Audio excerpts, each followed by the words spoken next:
بسم اللہ الرحمن الرحیم۔ یروشلم کی ساحرہ۔ یروشلم کی ساحرہ ان لوگوں کی داستان ہے جو حضور صلی اللہ علیہ وآلہ وسلم کی آمد کے منتظر تھے۔ یہ نبطی عربوں کی عظیم تاریخ ہے جنہوں نے بیک وقت رومنوں، مصر کے حکمران گالس، یروشلم کے بادشاہ ہیروڈیس اور مشرق کے حکمران حدار بن حدار کو بدترین شکستیں دیں۔ یہ حسین و جمیل اور تاریخی لڑکی ہیرودیہ کا قصہ بھی ہے جس نے اپنے زہد شکن رقص کے انعام کے طور پر اللہ کے نبی یحییٰ علیہ السلام کا سر مانگا تھا۔ یہ اصحاب کہف کے اساطیری شہر رقیم کی کتھا بھی ہے۔ اس میں نبطیوں کے بادشاہ حارث کی ترکتاز بھی ہے۔ یروشلم کی ساحرہ میں قدیم سابی مذہب کی پوری تفصیل بھی ملے گی۔ یہ تاریخ کے مشہور ڈاکو براہا کی سرگزشت بھی دیے ہوئے ہے جو حضرت عیسیٰ علیہ السلام کے حادثات زندان میں رہا۔ غزیہ کی یروشلم کی ساحرہ زمانہ قبل اسلام کی وہ سرگزشت ہے جسے ایک دلچسپ کہانی کی صورت میں تاریخ کے اوراق سے قطرہ قطرہ کشید کیا گیا ہے۔ مصنف اسلم راہی M.A۔ رقیم شہر کے قریب پہنچ کر حبیب بن عثمان نے اپنے ساتھ جو مسلح جوان تھے ان میں سے کچھ کو آگے بھیجا تاکہ رقیم شہر جا کر عریب کے آنے کی اطلاع کریں۔ جس وقت یہ اطلاع رقیم کے قصر میں پہنچی تو سارے قصر میں خوشی اور اطمینان کی ایک لہر سی دوڑ گئی۔ حبیب بن عثمان اور مسلح جوانوں کے ساتھ عریب جب قصر کے دروازے پر آئی تو دنگ رہ گئی، اس لیے کہ قصر کے صدر دروازے پر نبطیوں کے بادشاہ اور اس کا باپ حارث، سگی ماں خلد و سوتیلی ماں شکیلہ، اس کا بھائی مالک بن حارث، سگی بہن حویلہ اور سوتیلا بھائی زیبال اس کے استقبال کے لیے کھڑے ہوئے تھے۔ قریب آ کر عریب جب اپنے گھوڑے سے اتری تو سب سے پہلے اس کی ماں خلد آگے بڑھی اور عریب کو لپٹا کر جی بھر کر پیار کیا۔ اس کے بعد اس کی سوتیلی ماں شکیلہ نے آگے بڑھ کر اسے گلے لگایا۔ بعد میں حویلہ پرجوش انداز میں اپنی بہن سے ملی۔ اس کے بعد یکے بعد دیگرے حارث، مالک اور زیبال نے بڑے پیار سے اس کے سر پر شفقت بھرا ہاتھ رکھا۔ پھر سب قصر میں داخل ہوئے۔ حبیب بن عثمان اپنے مسلح جوانوں کے ساتھ صدر دروازے کے اسی طرف رک گیا تھا۔ قصر میں داخل ہونے کے بعد اچانک اوزال حبیب بن عثمان کے قریب آئی اور کہنے لگی، آپ یہاں کیوں کھڑے ہو گئے ہیں؟ مسلح جوانوں سے کہیں کہ وہ اپنے مستقر کی طرف چلے جائیں۔ آپ قصر کے اندر جو آپ کا کمرہ ہے وہاں چلیں، جا کر آرام کریں، میں اپنے کمرے میں جاتی ہوں، یہاں کیوں کھڑے ہو گئے ہیں؟ اوزال کی اس گفتگو سے حبیب بن عثمان مسکرا دیا۔ کچھ کہنا ہی چاہتا تھا کہ اچانک حارث نے جب پلٹ کر دیکھا کہ حبیب بن عثمان اور اوزال ابھی تک صدر دروازے پر کھڑے ہیں تو وہ رک گیا۔ بلند آواز میں اس نے حبیب کو مخاطب کیا، بیٹے مسلح جوانوں سے کہو تمہارے اور اوزال کے گھوڑوں کو استبل کی طرف لے جائیں، تم دونوں میرے ساتھ آؤ۔ اجنبیوں کی طرح دروازے پر کیوں کھڑے ہو؟ تم اب اس قصر میں رہنے والے خاندان کے افراد ہو، بیٹے ہمارے ساتھ اجنبیوں کا سا برتاؤ تو نہ کرو۔ حارث کے ان الفاظ پر حبیب بن عثمان مسکرا دیا۔ اپنے اور اوزال کے گھوڑوں کو اس نے دو مسلح جوانوں کو استبل کی طرف لے جانے کا حکم دیا۔ پھر اوزال کے ساتھ وہ تیزی سے آگے بڑھا اور حارث کے ساتھ قصر کے اندرونی حصے کی طرف بڑھا تھا۔ سب قصر کے کمرے میں جا کر بیٹھ گئے۔ تب عریب کی ماں خلدو نے گفتگو کا آغاز کیا، عریب میری بیٹی، میں تیرے متعلق بڑی فکر مند اور پریشان تھی۔ ہماری خوش بختی کہ تم بخیریت ہمارے پاس پہنچ گئی ہو۔ خلدو یہاں تک کہنے پائی تھی کہ عریب نے اس کی بات کاٹ دی۔ کہنے لگی، اے میری ماں، زمین اور آسمان کے مالک کا شکریہ ادا کرنے کے بعد آپ کو میرے بھائی حبیب بن عثمان کا بھی شکریہ ادا کرنا چاہیے، جس جان فشانی، جس ہمت، جس جوانمردی کا مظاہرہ کرتے ہوئے اس نے میری جان بچائی اور مجھے یہاں سے لے کر آیا۔ اس کے لیے اس کا جس قدر شکریہ ادا کیا جائے اتنا ہی کم ہے۔ اس کا مزید شکریہ ہمیں اس طرح بھی ادا کرنا ہوگا کہ رقیم کی طرف آتے ہوئے تھوڑی دیر ہم نے اس کے نخلستان میں، اس کے گھر میں بھی قیام کیا۔ اس قیام کے دوران جو سلوک اس کے اہل خانہ نے میرے ساتھ کیا وہ اتنا اچھا، اتنا عمدہ، اتنا خوشگوار تھا جو الفاظ میں بیان نہیں کیا جا سکتا۔ اس گفتگو کے جواب میں سب بڑی ممنونیت سے حبیب بن عثمان کی طرف دیکھنے لگے۔ حبیب بن عثمان نے بھی دیکھا کہ وہ سب کی نگاہوں کا مرکز بنا ہوا ہے۔ تب اس نے سب کو مخاطب کر کے کہنا شروع کیا، آپ لوگ تو میری طرف اس طرح دیکھ رہے ہیں جس طرح میں کوئی اجنبی کثر کے اندر گھس آیا ہوں، یا میں نے کوئی ایسا کام کیا ہے جو انتہائی ناممکن تھا۔ بس میرے لیے یہی کافی ہے کہ میں اپنی بہن اریب کو بحفاظت رقیم لانے میں کامیاب ہوا ہوں۔ یہ کوئی اتنا بڑا معرکہ نہیں تھا جو میں نے سر کر دیا ہے، اس کے لیے آپ کو میرا شکریہ ادا کرنے کی ضرورت نہیں ہے۔ لمحہ بھر کے لیے حبیب بن عثمان رکا اور حارث کی طرف دیکھتے ہوئے کہنے لگا، آپ مجھے بیٹا کہہ کر پکارتے ہیں، مالک مجھے جب بھی مخاطب کرتا ہے بھائی کہہ کر پکارتا ہے، تو میں اگر اریب کو یہاں حفاظت لانے میں کامیاب ہوا ہوں تو آپ میرا شکریہ کیوں ادا کریں گے؟ میں اپنی بہن کو لایا ہوں، اس لانے پر کیا ایک باپ، ایک بھائی دوسرے بھائی کا شکریہ ادا کرے گا؟ ہرگز نہیں۔ حبیب بن عثمان کی اس گفتگو سے سارے گفتگو خوش ہو گئے۔ حارث اور زیادہ ممنونیت سے اس کی طرف دیکھنے لگا تھا۔ مالک اور دیگر لوگوں کی نگاہوں میں بھی شکر گزاری کے جذبے تھے۔ پھر جب حبیب بن عثمان اٹھ کر کھڑا ہوا اور کہنے لگا، میرے خیال میں اریب کو آرام کی ضرورت ہے، اسے آرام کرنے کا موقع دیں، میں بھی اپنے کمرے کی طرف جاتا ہوں۔ حبیب بن عثمان اپنی جگہ سے ہٹنے ہی لگا تھا کہ حارث نے پھر اسے مخاطب کیا، بیٹے تھوڑی دیر کے لیے بیٹھو، میں ایک معاملہ تمہارے ساتھ طے کرنا چاہتا ہوں۔ حبیب بن عثمان جب سوالیہ سے انداز میں اس کی طرف دیکھنے لگا تب حارث بول پڑا، سن بیٹے، اریب بحفاظت ہمارے پاس پہنچ چکی ہے۔ اب میں ہیرودیس کے خلاف لشکر کشی کروں گا۔ یہ لشکر کشی کرنے کے لیے مجھے پوری تیاری کرنی ہوگی، اس کے بعد میں لشکر لے کر نکلوں گا۔ اس سلسلے میں تمہارا کیا خیال ہے؟ اے عظیم اور محترم تاجور، اس حادثے کے بعد جو بھی آپ فیصلہ کریں گے آپ کو میری پوری تائید حاصل ہوگی۔ حبیب بن عثمان نے مسکراتے ہوئے کہنا شروع کیا، میں جانتا ہوں ہیرودیس نے ایک گھناؤنا فیل کیا ہے اور اس فیل کی ہر صورت سزا ملنی چاہیے۔ میں آپ کے اس فیصلے سے پوری طرح اتفاق کرتا ہوں، ساتھ ہی ایک اور انکشاف بھی کرتا ہوں۔ جیسا کہ آپ جانتے ہیں کہ میں نے یارم نام کے شخص کو معبد میں پکڑا تھا اور اس سے اپنے باپ کے قاتلوں کا سراغ لگایا تھا۔ اب مجھے ان قاتلوں کے خلاف حرکت میں آنا ہے۔ یہ قاتل زابو اور سمولا ہیں اور ان کا سرکردہ برابا ہے۔ میں زابو اور سمولا کے خلاف بھی حرکت میں آؤں گا اور برابا کو بھی اس کے ساتھیوں سمیت تہس نہس کرنے کی کوشش کروں گا۔ میں چاہتا ہوں کہ ہیرودیس کے خلاف حرکت کرنے سے پہلے میں زابو اور سمولا کے خلاف نکلوں۔ اگر میں ان کے خلاف کوئی بڑی کارروائی نہ کر سکا، انہیں نہ پکڑ سکا، ان سے انتقام نہ لے سکا، تو کم از کم ان کے ٹھکانے کا پتہ کر لوں گا، ان کی قوت کا اندازہ لگاؤں گا۔ ایک نہ ایک دن مجھے بہرحال ان سب کو اپنے سامنے زیر کرنا ہے۔ جب تک حبیب بن عثمان بولتا رہا سب خاموش رہے۔ حارث غور سے اس کی طرف دیکھتا رہا۔ حبیب بن عثمان جب خاموش ہوا تو حارث بول پڑا، بیٹے میں تیری تجویز سے اتفاق کرتا ہوں۔ میں خود پسند کروں گا کہ ہیرودیس کے خلاف لشکر کشی کرنے سے پہلے تو کچھ مسلح دستے لے کر اپنے باپ کے قاتلوں کے خلاف نکلے اور ان سے انتقام لے۔ مستقر سے اپنی اس پہلی مہم کے لیے جس قدر بھی دستے تو اپنے ساتھ لے جانا چاہے، بیٹے تمہیں اس کی اجازت ہے۔ حبیب بن عثمان نے اس پر حارث کا شکریہ ادا کیا، پھر اپنی جگہ پر اٹھ کھڑا ہوا، کثر کے اس کمرے سے نکلا۔ اس کے پیچھے پیچھے اوزال بھی نکلی تھی۔ اپنے کمرے کے قریب جا کر اچانک حبیب بن عثمان رک گیا۔ اس کی طرف دیکھتے ہوئے اوزال بھی رک گئی۔ پھر حبیب بن عثمان بڑے غور سے ایک طرف دیکھنے لگا۔ اس سمت سے السار اپنی گردن جھکائے بڑی تیزی سے حبیب بن عثمان کی طرف بڑھ رہی تھی۔ اوزال بھی بڑی گہری نگاہوں سے اس کی طرف دیکھنے لگی۔ حبیب بن عثمان کے قریب آ کر السار رکی، اس کی طرف دیکھا اور کہنے لگی، آپ اپنے کمرے میں چلیں، میں آپ سے کچھ کہنا چاہتی ہوں۔ حبیب بن عثمان نے فوراً جواب دے دیا، لیکن میں تمہاری کوئی بات سننا نہیں چاہتا۔ السار پھر بولی، مجھے آپ سے ایک انتہائی ضروری کام ہے۔ حبیب بن عثمان نے پہلے کی طرح روکھا سا جواب دیا، مگر مجھے تم سے کوئی کام نہیں۔ میں نے کہا نا اپنے کمرے کی طرف چلیے، مجھے آپ سے بے حد ضروری کام ہے۔ آپ میری بات سنیں نہ سنیں، مگر میں جو بات کہنا چاہتی ہوں وہ بات میں کہہ کر جاؤں گی۔ حبیب بن عثمان پھر السار سے کچھ کہنا چاہتا تھا کہ اوزال نے دخل اندازی کی اور حبیب بن عثمان کو مخاطب کر کے کہنے لگی، آپ اپنے کمرے میں چلیں، جو کچھ یہ کہنا چاہتی ہے سننے میں کیا حرج ہے، آپ باہر کھڑے ہو کر ضد کیوں کرتے ہیں؟ اپنے کمرے میں جانے کی بجائے حبیب بن عثمان نے اوزال کے کمرے کا رخ کیا اور کہنے لگا، چلو تمہارے کمرے میں چل کر بیٹھتے ہیں۔ السار بھی ان کے پیچھے پیچھے ہو لی۔ تینوں جب اس کمرے میں جا کر بیٹھ گئے تو السار نے پھر حبیب بن عثمان کو مخاطب کیا، میں آپ سے علیحدگی میں کچھ کہنا چاہتی ہوں۔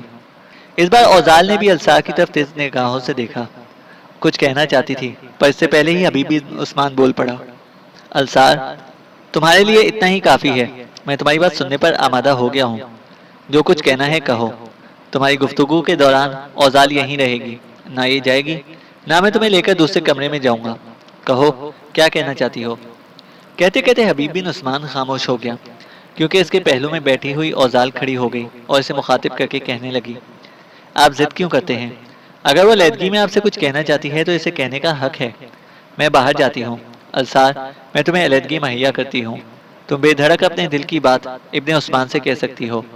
اس کے ساتھ ہی اوزال باہر نکلی اور اپنے کمرے کے سامنے جو پردہ لگا ہوا تھا اس کی اوٹ میں جا کر کھڑی ہو گئی، تاکہ جو گفتگو ان کے درمیان ہوتی ہے سن سکے۔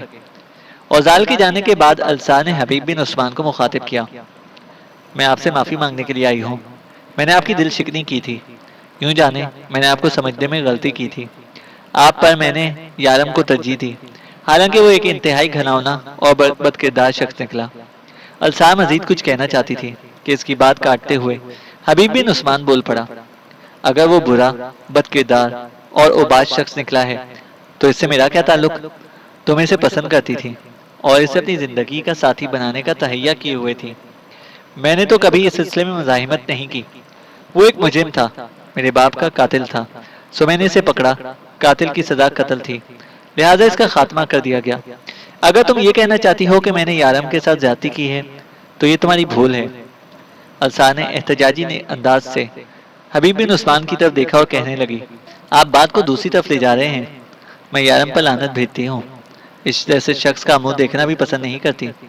میں تو یہ کہنے آئی تھی کہ میں نے یارم کی وجہ سے آپ سے زیادتی کی تھی، میں اس زیادتی کی معافی مانگتی ہوں۔ حبیب بن عثمان نے جھٹ سے کہہ دیا، چلو میں نے تمہیں معاف کر دیا، میرے خیال میں میرا تمہارا معاملہ ختم۔ السار نے بڑی بے چینی سے اپنی جگہ پر پہلو بدلا اور کہنے لگی، معاملہ ختم نہیں ہوا، بلکہ معاملہ اب شروع ہوا ہے۔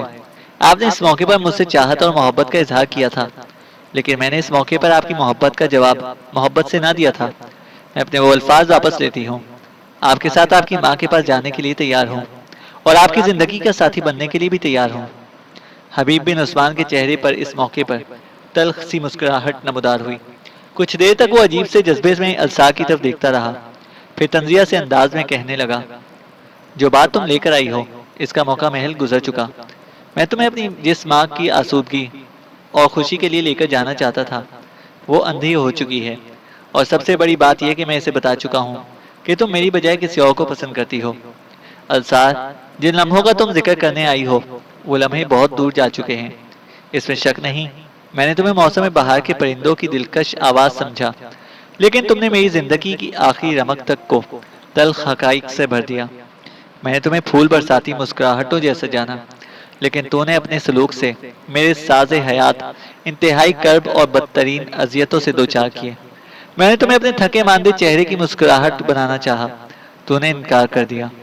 میں نے تجھے دامن فطرت میں سجائے رنگ و بو کی بساط سمجھ کر اپنی زیست کی آرائش و تزین بنانا چاہا، لیکن تو تلخی بھرا جام زیر آپ کا آنچل ثابت ہوئی۔ تیرے لہجے کی حلاوت میری روح کی خستگی، میرے سانسوں کی پھانس میرے جذبات کا روگ بن گئی۔ سن السار، اب میں کسی اور لڑکی کو پسند کر چکا ہوں، وہ مجھے چاہتی ہے، میں اسے اپنی زندگی کا ساتھی، وہ مجھے اپنی زیست کا رفیق بنانے کا تہیہ کیے ہوئے ہیں، ہم دونوں ایک دوسرے کو پسند کرتے ہیں۔ اب وہ لڑکی میرے دلوں کی تڑپ اور ساعتوں کی کسک میں نغموں کا دلکش طواب، راتوں کے ہجر، دن کی جلن میں نگاہوں کا خمار، اب وہ لڑکی ہی میرے لیے نغموں کا نگارستان اور خوبیوں کا خیالستان ہے، اس میں کوئی شک نہیں۔ اپنی زندگی کے صحرا میں نے تجھے ہی محبت کا ابتدائی جھونکا جانا تھا، لیکن تو میرے لیے صحرا کی لو ثابت ہوئی۔ یہاں تک کہتے کہتے حبیب بن عثمان کو رک جانا پڑا، اس لیے کہ السار بول پڑی، آج جس لڑکی کو پسند کرتے ہیں وہ کون ہے، کیسی ہے، کہاں ہے؟ اس پر دھیمی دھیمی مسکراہٹ میں حبیب بن عثمان پھر بول پڑا، جس لڑکی کو میں نے پسند کرتا ہوں اس کا شفق چہرہ یوں جانو میری زیست کا رسیلہ پن ہے، اس کی خوش دلانہ مسکراہٹ اب میرے اعتماد اور اشتیاق کا محور ہے، اس کے خد و خال میں آسودگی اور ذہانت، اس کی آنکھوں سے چمکتے حیا میں اس کا من، اس کی دلکشی پنہا ہے، اس کی رگوں میں وفا رقص کرتی ہے، وہ بادام اور سیب کے پھولوں سی خوشبودار، چنار اور لچکیلے بید کی کونپلوں جیسی نازک، اس کا چہرہ ایسا رنگین اور خوبصورت ہے جیسے سورج کی شعاؤں سے رنگین بادل۔ یہاں تک کہتے کہتے لمحہ بھر کے لیے حبیب بن عثمان رکا، اس کے بعد جذبات کی رو میں بہتا چلا گیا۔ السار، تم میرے لیے اندرائن سی کڑوی ثابت ہوئی ہو، پر وہ لڑکی میرے لیے شہد سے میٹھی ثابت ہوئی۔ تو میرے لیے کچے انگور سی کھٹی نکلی، پر وہ بابلی شراب سے بھی زیادہ خوشگوار نکلی۔ تو میرے لیے رنج و غم کا بگولا ثابت ہوئی، پر جس لڑکی کو میں پسند کرتا ہوں وہ چنبیلی کی مہک سی خوشبودار اور خوشگوار ہے۔ حبیب بن عثمان کی اس گفتگو سے السار لمحہ بھر کے لیے پریشان، فکر مند سی ہو گئی تھی۔ جلدی سے اپنے آپ کو سنبھال لیا اور کہنے لگی، کیا میں اس خوش قسمت لڑکی کا نام پوچھ سکتی ہوں جسے آپ پسند کرتے ہیں، جو آپ سے محبت کرتی ہے؟ اس پر بغیر رکے حبیب بن عثمان کہنے لگا، جس لڑکی کو میں چاہتا ہوں، جس سے میں محبت کرتا ہوں، اس کا نام اوزال ہے، اور وہ ابھی ابھی تمہارے پاس سے اٹھ کر گئی ہے۔ یہ کمرہ اسی کا ہے جس میں ہم بیٹھے ہوئے ہیں۔ اوزال کمرے کے باہر پردے کے پیچھے یہ ساری گفتگو سن رہی تھی۔ کمروں کے باہر جو غلام گردش بنی ہوئی تھی، اس میں کیونکہ ابھی کوئی فرد نہ تھا، لہٰذا بڑے اطمینان سے پردے کی اوٹ میں رہتے ہوئے اوزال یہ ساری گفتگو سن رہی تھی۔ السار تھوڑی دیر تک خاموش رہی، اس دوران اس نے کافی حد تک خود کو سنبھال لیا، پھر حبیب بن عثمان کی طرف دیکھتے ہوئے کہنے لگی، یہ تو ایک معاملہ ہے جو میں آپ کے ساتھ طے کرنا چاہتی تھی۔ میری آپ کے لیے دعا ہے کہ آپ اور اوزال کی محبت اپنے بام عروج تک پہنچے۔ یقیناً میں نے آپ کو دھوکہ دیا تھا اور مجھے اس کا پچھتاوا ضرور ہے۔ بہرحال میں اب دوسرے موضوع کی ابتدا کرنے والی ہوں۔ آپ کی طرف آنے کا اصل مقصد یہی تھا۔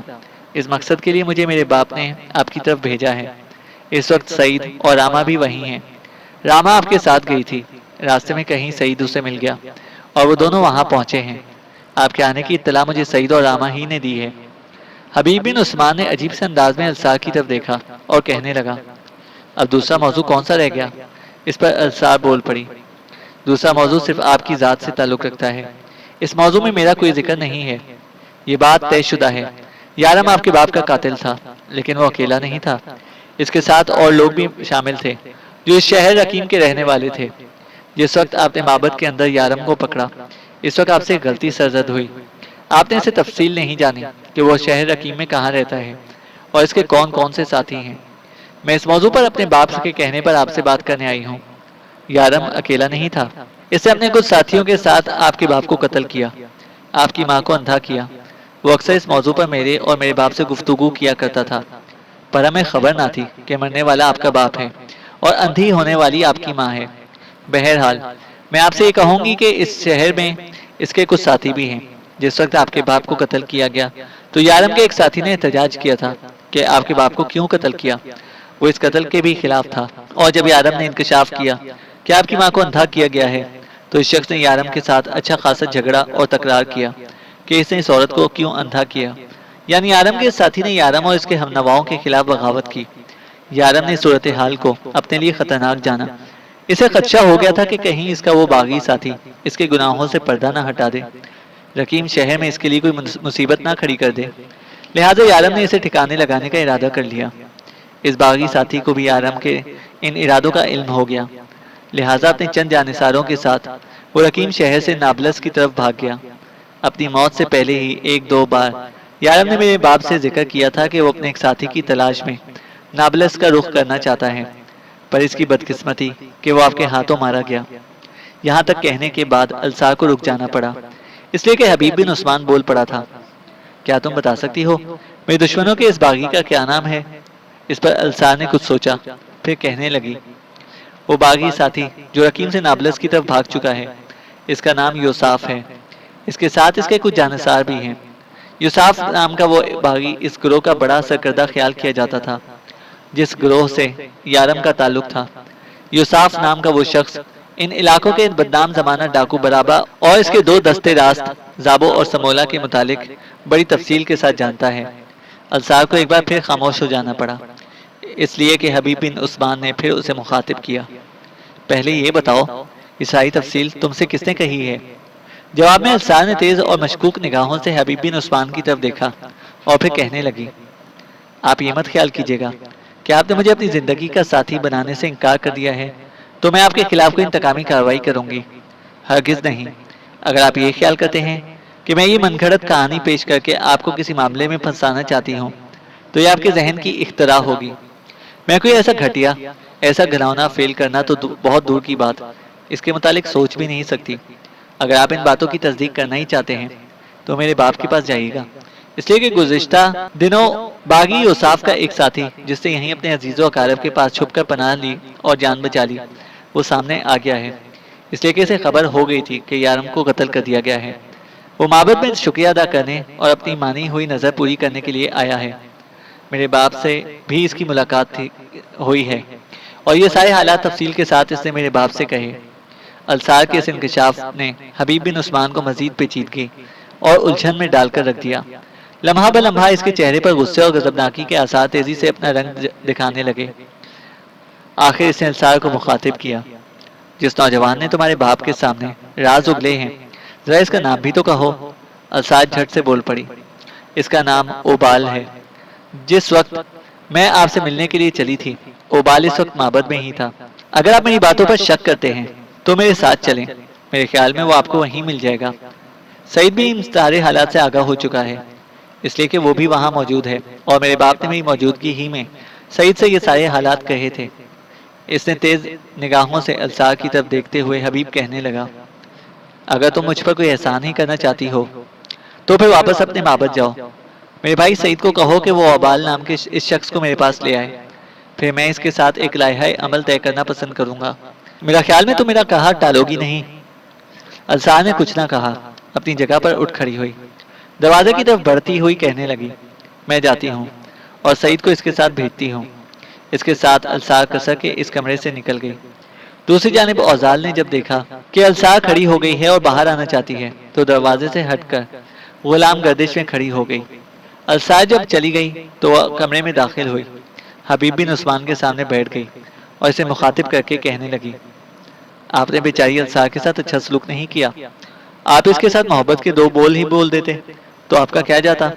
وہ اتنی چاہت، اتنی محبت، اتنی امیدیں لے کر آپ کے پاس آئی تھی، اگر اسے ایک موقع پر آپ سے شادی نہ کرنے اور آپ کی رفاقت میں نہ آنے کے الفاظ ادا کر ہی دیے تھے تو اسے ان الفاظ کی اتنی بڑی سزا تو نہیں ملنی چاہیے۔ آخر اس نے آپ سے کسی بھی موقع پر نفرت اور بیزاری کا اظہار تو نہیں کیا۔ اگر یارم نے کسی نہ کسی طرح اسے اپنے جال میں پھنسا ہی لیا تھا تو اس دھوکے، اس فریب کی اتنی بڑی سزا تو نہیں ملنی چاہیے جتنی آپ نے اسے دی ہے۔ حبیب بن عثمان کچھ کہنا ہی چاہتا تھا کہ اپنی بات جاری رکھتے ہوئے اوزال پھر بول پڑی، ویسے میں آپ کی خوبی کو اب جانتی ہوں، آپ بڑے اچھے الفاظ استعمال کر سکتے ہیں۔ السار کے سامنے جو آپ نے رنگین الفاظ استعمال کرتے ہوئے میری تعریف کی ہے، میں باہر کھڑی یہ سارے الفاظ سن رہی تھی، بڑی مشکل سے برداشت کر رہی تھی۔ آپ نے جس انداز میں میری تعریف کی ہے، کیا میں اس قابل ہوں؟ حبیب بن عثمان نے غور سے اوزال کی طرف دیکھا اور مسکرایا اور کہنے لگی، کبھی تم نے آئینہ دیکھا ہے؟ جواب میں اوزال بھی مسکرائی اور کہنے لگی، کئی بار دیکھا ہے۔ ایک بار پھر میرے حوالے سے آئینے کے سامنے کھڑے ہو کر اپنے سراپا کا جائزہ لینا، پھر جو الفاظ میں نے تمہاری خوبصورتی کے لیے استعمال کیے ہیں انہیں اپنے ذہن میں لانا، اگر وہ تمہارے سراپے پر منطبق نہ ہوں تو مجھے پکڑ لینا۔ اوزال کی طرف غور سے دیکھتے ہوئے حبیب بن عثمان نے کہا تھا۔ اوزال نے ایک بھرپور کہکا لگایا اور کہنے لگی، میں تو اب یہ سوچتی ہوں کہ السار کا کیا بنے گا۔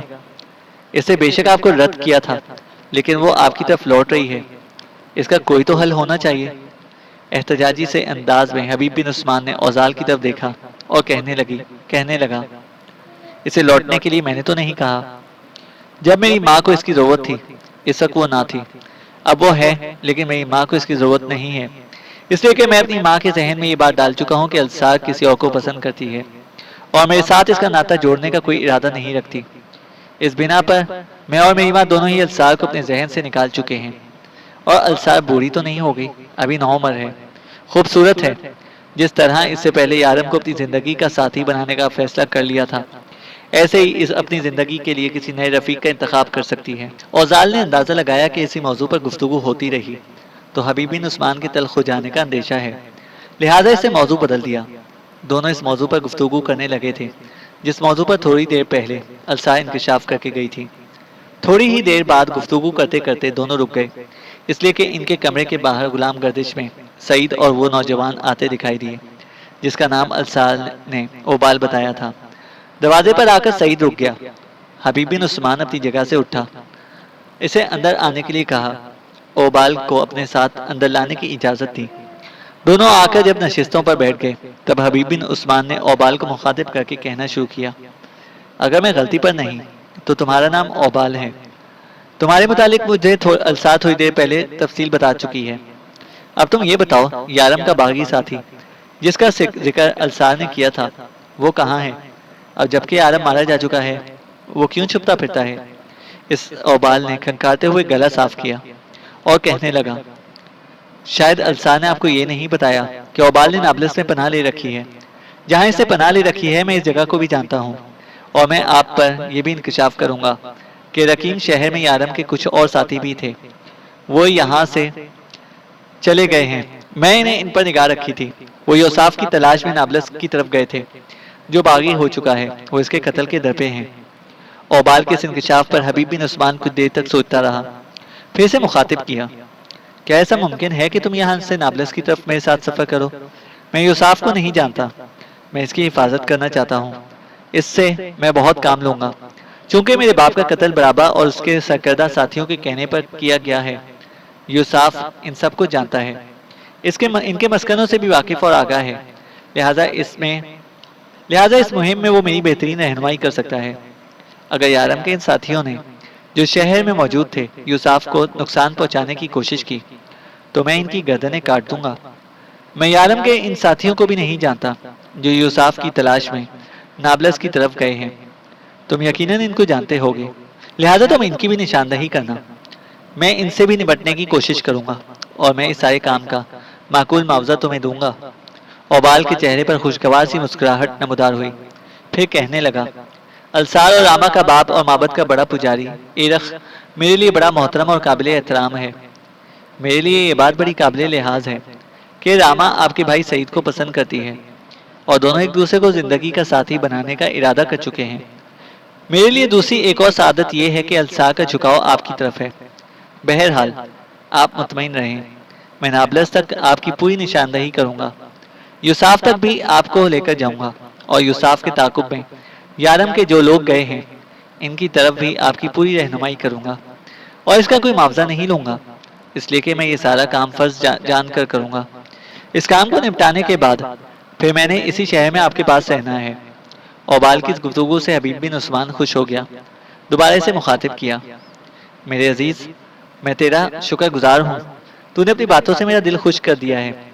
اب یہ بتاؤ تم کب تک یہاں سے کوچ کرنا پسند کرو گے؟ اوبال کی چھاتی تانتے ہوئے کہنا شروع کیا، حبیب بن عثمان تم میری پرواہ نہ کرو، جب بھی کوچ کرنا چاہو میں تمہارے ساتھ ہوں گا۔ حبیب بن عثمان بے پناہ خوشی کا اظہار کرتے ہوئے کہنے لگا، تو پھر آنے والی شب کو میں یہاں سے کوچ کر جاؤں گا۔ اوبال کچھ کہنا چاہتا تھا کہ سعید اس سے پہلے بول پڑا، میرے عزیز بھائی، ایسا ممکن ہی نہیں کہ میں آپ کو اکیلا جانے دوں، اس مہم میں آپ کے ساتھ جاؤں گا، ضد نہ کیجیے گا، اگر آپ نے ضد کی تو یاد رکھیے گا سعید بھی ضد کرے گا، اس لیے کہ سعید آپ کا بھائی ہے، اگر آپ ضد کر سکتے ہیں تو میں بھی کروں گا۔ جواب میں حبیب بن عثمان کچھ کہنا چاہتا تھا کہ اس سے پہلے اوزال بول پڑی، سعید میرے بھائی آپ کا کہنا درست ہے، آپ حبیب کے ساتھ جائیں گے، اگر انہوں نے اکیلا جانے کی ضد کی تو میں ان کو اکیلا نہیں جانے دوں گی، آپ کے ساتھ جائیں گے یہ آپ کو منع نہیں کریں گے۔ حبیب نے مسکراتے ہوئے باری باری اوزال اور سعید کی طرف دیکھا اور کہنے لگا، اگر تم دونوں کی یہی مرضی ہے تو سعید تم میرے ساتھ چلنا۔ جواب میں سعید کچھ کہنا چاہتا تھا کہ خاموش ہو گیا، پھر ایک دم سارے اٹھ کھڑے ہوئے، کیونکہ باہر آ کر غلام گردش میں کھڑے ہو گئے، اس لیے کہ سامنے کی طرف سے حارث کی دونوں بیویاں، بیٹا مالک، دونوں بیٹیاں اریب اور حویلہ اور دوسرا بیٹا زیبال آ رہے تھے۔ قریب آ کر سب رک گئے، پھر اریب نے حبیب بن عثمان کو مخاطب کرتے ہوئے کہنا شروع کیا، حبیب میرے بھائی، ہم سب تمہیں ایک زحمت دینے کے لیے آئے ہیں، کمرے میں تمہاری رہائش ہے، وہ کمرہ تمہیں خالی کرنا پڑے گا۔ جواب میں کچھ دیر کے لیے حبیب بن عثمان سنجیدہ ہو گیا، اوزال کا چہرہ بھی اتر گیا تھا۔ سعید نے ان الفاظ کا برا محسوس کیا تھا، قبل اس کے کہ ان میں سے کوئی رد عمل کا اظہار کرتا۔ اریب پھر بول پڑی، بھائی میرے پریشان ہونے کی ضرورت نہیں ہے، میں دیکھتی ہوں تم سنجیدہ ہو گئے، اوزال اور سعید کو بھی دیکھتی ہوں، ان کے منہ بھی لٹک گئے ہیں۔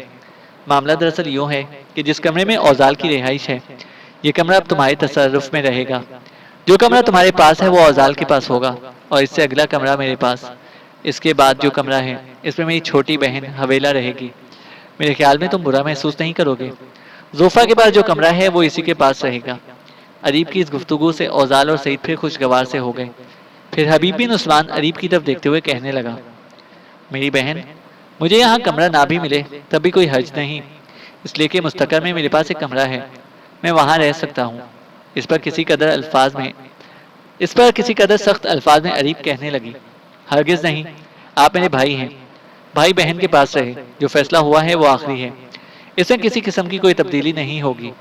تمہارے اور اوزال کے کمرے کی آرائش میں کوئی فرق نہیں، بس اوزال اٹھ کر تمہارے کمرے میں آ جائے گی، تم اس کے کمرے میں آ جانا.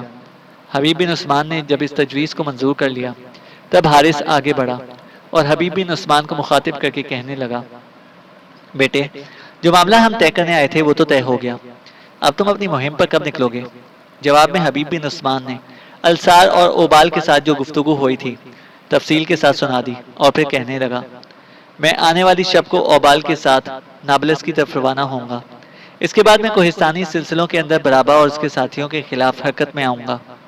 نابلس سے میں واپس حکیم آؤں گا اور یہاں سے کچھ مسلح دستے لے کر اپنی اس مہم پر جاؤں گا. حارث اور مالک دونوں نے حبیب بن عثمان کی اس تجویز سے اتفاق کیا. اتنی دیر تک قصر کے اندر سے کچھ خدام آ گئے جو ڈھیروں سامان اٹھائے ہوئے تھے. وہ سامان اریب اور حویلہ کے کمرے کی آرائش کے لیے تھا. اریب نے اوزال کو بھی اپنے ساتھ لیا. پھر اریب، اوزال اور حویلہ اپنے کمروں کی تزئین کرنے لگی، جبکہ آنے والی شب کو حبیب بن عثمان اور سعید دونوں بھائی اوبال کے ساتھ رقیم سے نابلس کی طرف کوچ کر گئے. اب رقیم کے قصر کی یہ حالت تھی کہ اس کے بائیں جانب والے حصے میں حارث اپنی بیویوں اور بیٹوں کے ساتھ مقیم تھا. دائیں جانب والے حصے میں اوزال، حبیب بن عثمان، اریب، حویلہ اور ان کی خدمت پر مامور عورت زوفا مقیم ہوئے تھے. جس روز حبیب بن عثمان رقیم سے نابلس کی طرف کوچ کر گیا، اس سے اگلے روز اریب، حویلہ دونوں بہنیں اوزال کے کمرے میں آئیں. تینوں ایک جگہ بیٹھ گئیں. پھر حویلہ نے بڑے پیار، بڑی دل جمعی میں اوزال کی طرف دیکھتے ہوئے گفتگو کا آغاز کیا، اوزال، میری بہن، گو میری بڑی بہن اریب یروشلم میں رہ کر آئی ہے، لیکن اسے مشرق اردن یا یروشلم سے باہر نکلنے کا کوئی موقع نہیں ملا. آپ تو یروشلم کی رہنے والی ہیں، آپ تو حضرت فلسطین کے سارے اہمیت والے مقامات کو جانتی ہوں گی. میری بہن، آپ کو یہ بھی معلوم ہے کہ عنقریب میرے باپ ارض فلسطین پر ہیرودیس کے خلاف لشکر کریں گے. اس لشکر کشی کی ابتدا شاید ہمارے بھائی حبیب بن عثمان کی واپسی پر ہوگی. چونکہ ہمارا ٹکراؤ اب ارض فلسطین کے حکمران سے ہوگا، لہٰذا میں چاہوں گی کہ اس سرزمین کے متعلق ہمیں کچھ معلومات حاصل ہوں.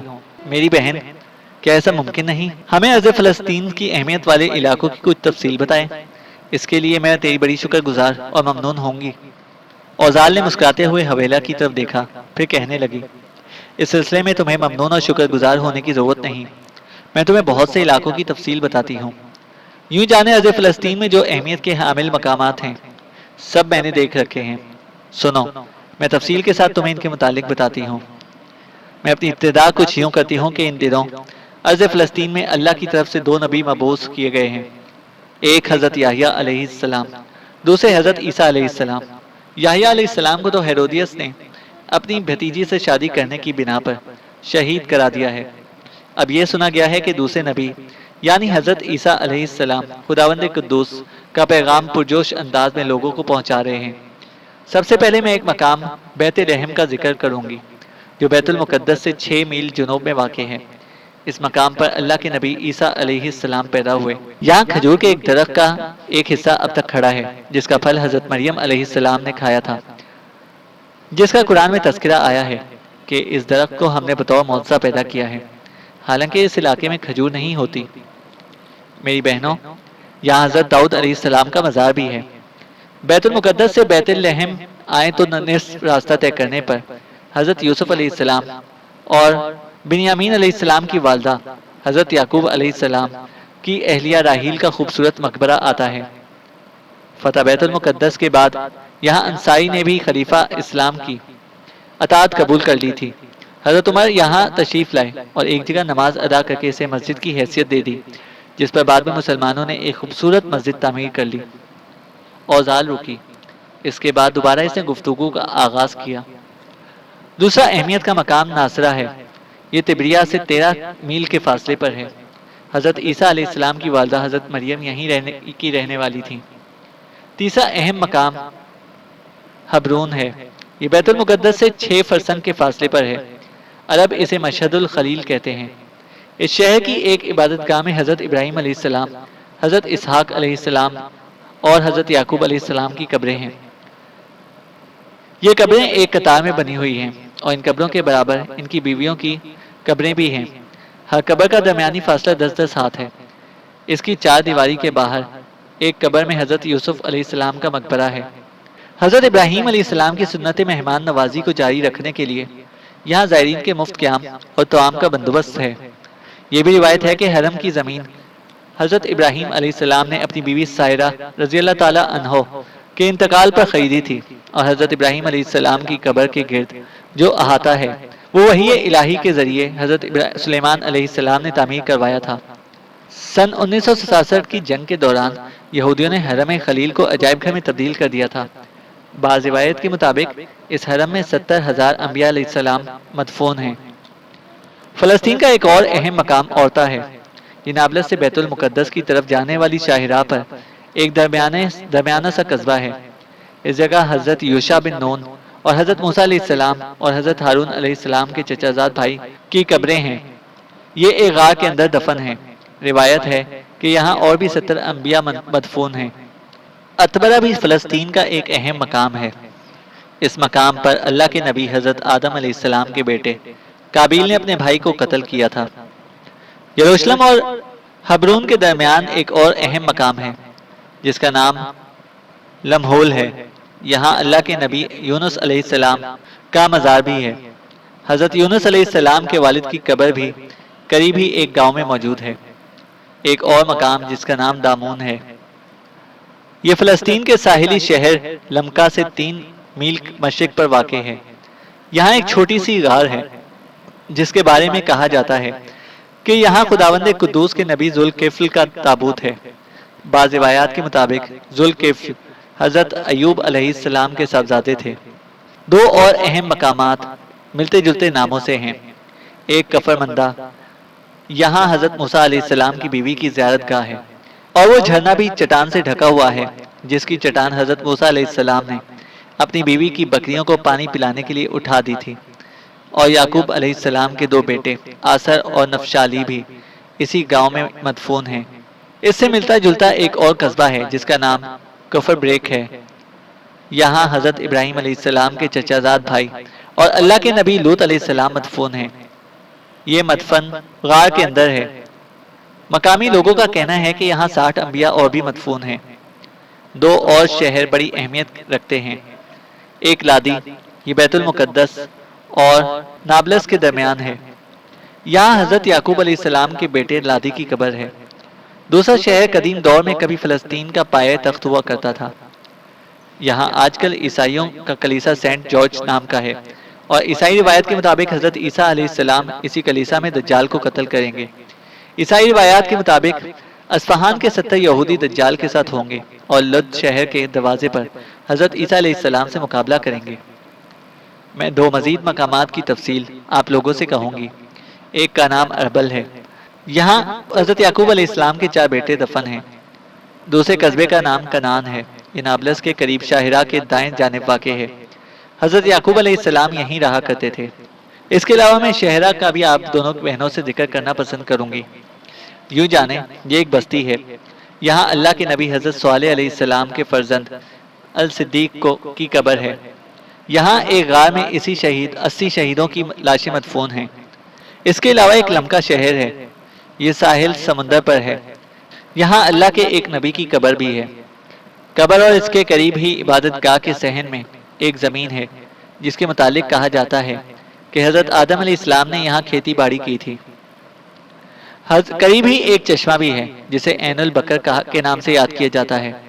وہاں کے لوگوں کا کہنا ہے کہ یہ چشمہ حضرت آدم علیہ السلام نے نکالا تھا۔ حب یوسف علیہ السلام بھی دیکھنے کے لائق جگہ ہے۔ یہ طبریہ اور بیروت کے درمیان وہ کنواں ہے جس میں اللہ کے نبی حضرت یوسف علیہ السلام کو ان کے بھائیوں نے ڈال دیا تھا۔ یہ کنواں آج کل مسجد کے ایک صحن میں ہے۔ اوزال خاموش ہو گئی کیونکہ باہر غلام گردش میں حویلہ اور عریب کا بھائی مالک آتا ہوا دکھائی دیا۔ جس کمرے میں وہ تینوں بیٹھی ہوئی تھی، اس کمرے کے دروازے پر وہ آ کر رکا۔ اریب نے جب اسے اندر آنے کے لیے کہا تو وہ کمرے میں داخل ہوا اور آ کر ایک نشست پر بیٹھتے ہوئے کہنے لگا، اریب میری بہن، میں آپ سے ایک انتہائی اہم موضوع پر گفتگو کرنے آیا ہوں۔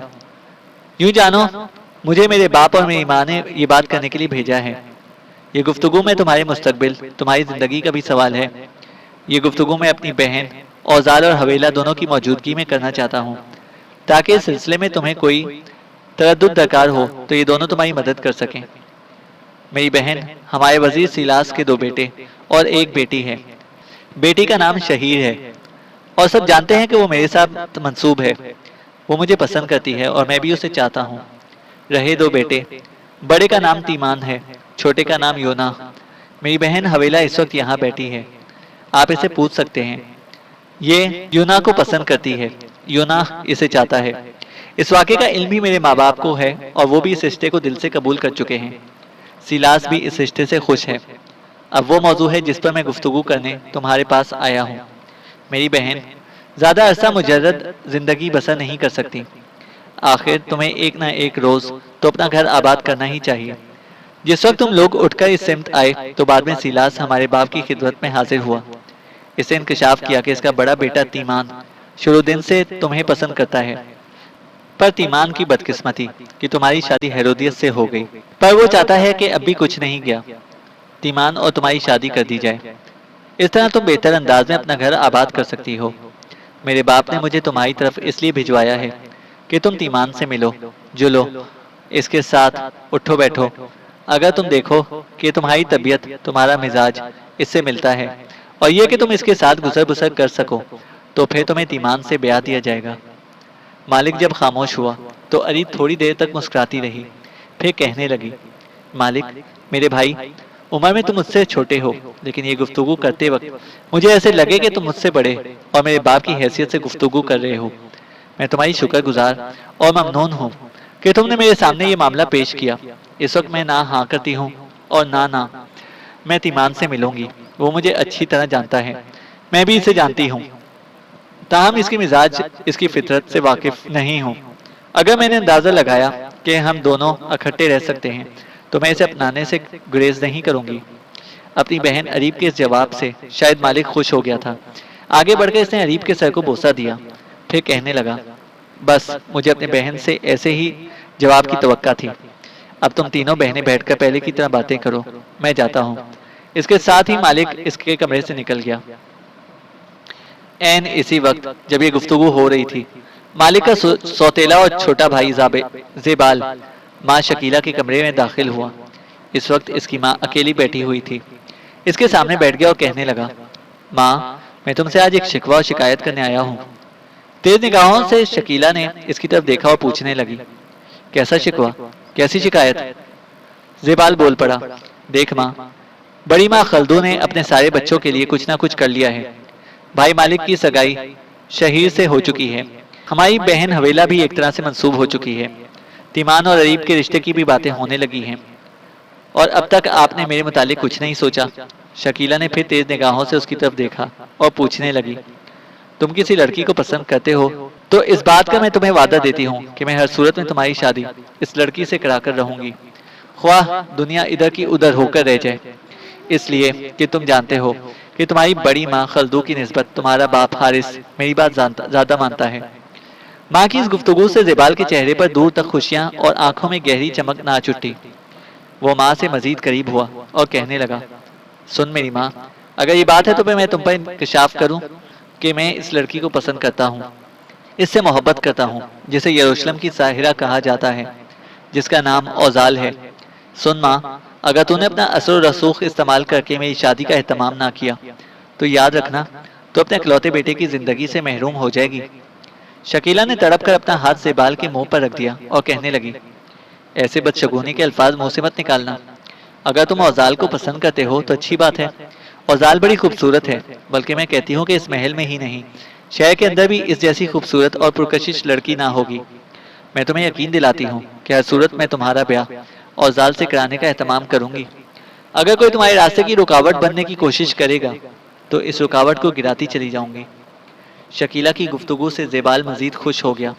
دوبارہ کہنے لگا, اے میری ماں, اگر اوزال نے مجھ میں دلچسپی نہ لی, وہ کسی اور شخص کو پسند کرتی ہوئی, تب؟ شکیلہ نے پھر اسے تیز نگاہوں سے دیکھا اور اسے پوچھنے لگی, کیا وہ کسی کو پسند کرتی ہے؟ زیبال نے جب اس بات میں گردن ہلائی تو شکیلہ نے پھر پوچھ لیا, کسے پسند کرتی ہے؟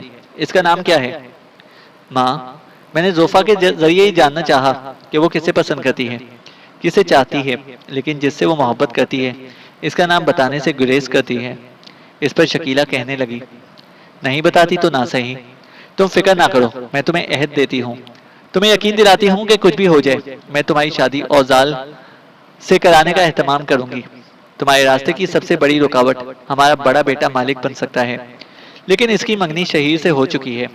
اگر اوزال مالک کو پسند کرتی ہوتی تو پھر میں تمہارے لیے کچھ نہ کر سکتی تھی, اس لیے کہ مالک بھی مجھے بڑا عزیز ہے, میں اس کی حق تلفی نہ کرتی.